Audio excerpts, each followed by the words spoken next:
Open book. This episode follows directly after Rose's Scabbard, one of the most emotionally intensive episodes of the entire series. In chronological order anyway. I don't know if it was aired in a different order. It might have been.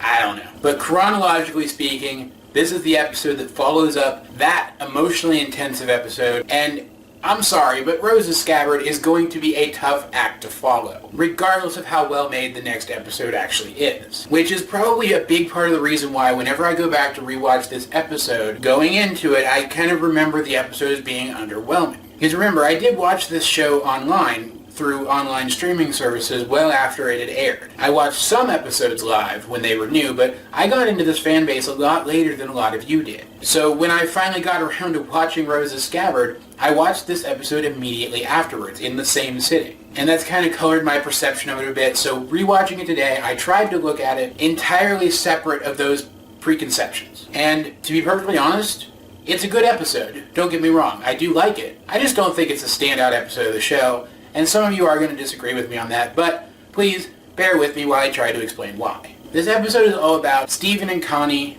discussing the unfamiliar familiar books that Connie introduced to Steven all the way back in Marble Madness, and I guess he has finally now completed the entire series, so they're able to talk about the ending of the series. And Connie's all upset about it because she feels like it gets all romancy and sappy and invalidates the arc of the main character, who was a strong female lead who wasn't really concerned with romance. And I can entirely understand. That would probably bug me too. And she gets kind of political about it, and it's actually really unintentionally probably adorable to see her get so worked up about something like this. And Steve is just kind of standing there. He doesn't know what 90% of what she's saying actually means, and he's just kind of agreeing with her to agree with her. But you still get the sense that he understands that the gist of what she's saying is that she didn't like the ending, but he did. Even though he's agreeing with her, he liked the ending of the book. He just doesn't want to say anything about it. And I can totally feel for Steven in this case. Granted, I haven't been in this situation with someone I was overtly romantically attracted to, the way that he is obviously romantically attracted to Connie. But there were plenty of times when I was younger when I was very careful not to disagree with my friends because I was worried that I would lose them. And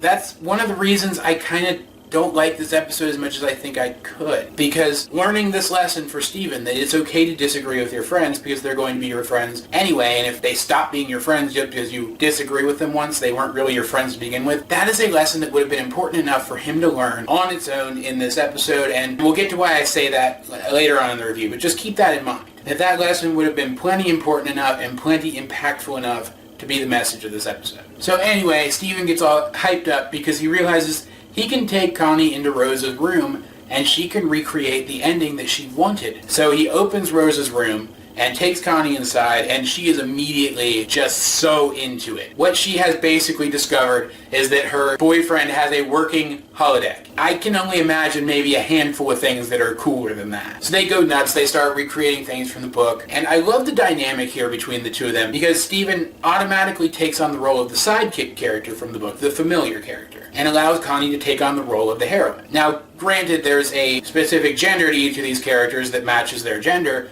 but I still think it's really cool the way that Steven immediately falls into a supporting role rather than trying to demand that he lead the group. It's not something you typically see in young male characters in television, especially when the only other character involved in the scene is a female character.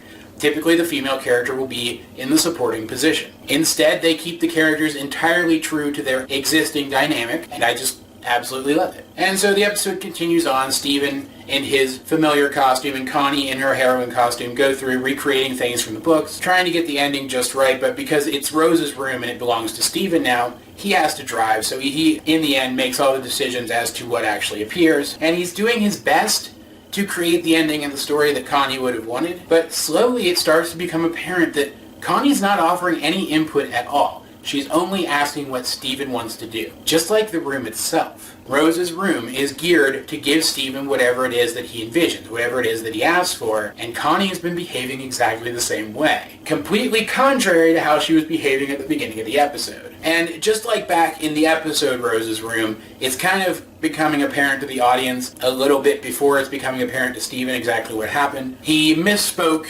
earlier on and created a duplicate of Connie using the room, and he's been traveling with this duplicate of Connie, which is an avatar of the room, throughout the entire episode. And he's understandably creeped out by what's happening, and this is about the time when the real Connie starts to catch up with them. And Room Connie, I'm going to call her, has become all of a sudden very obsessed with what Steven really wants. There's something in his subconscious that he wants to reveal that he's not quite able to bring himself to reveal to Connie. And this is where I think the problem with the message of this episode comes in, because you get the sense that the revelation the room is talking about is the revelation that he really, really likes Connie in a romantic way, and that he's not ready to bring himself to say that yet. Basically, the room wants him to confess to Connie that it's because he's romantically attracted to her that he was unable to argue with her when she was ranting about how much she didn't like the ending of the book. Room Connie even says as much. She even says to Steven, "I know you like her," in that suggestive way that means like.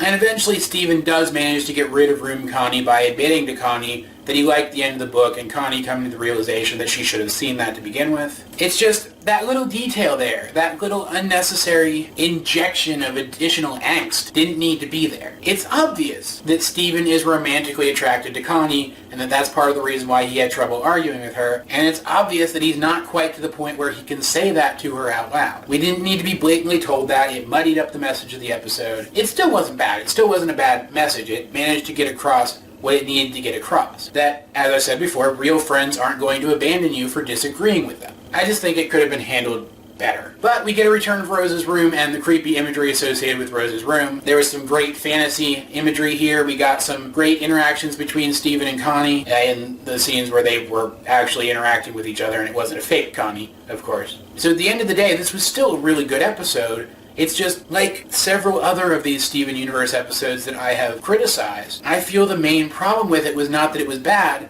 but that it could have been more. That it could have been even better than it actually was. All of that said, still a much better, much more enjoyable episode than I typically remember it as, coming off of Rose's Scabbard, so at least there's that much. Guys, what did you think of this episode if you have seen it? Let's get a discussion going in the comment section down below. Either way, this has been AJ22, and I will talk to you guys later.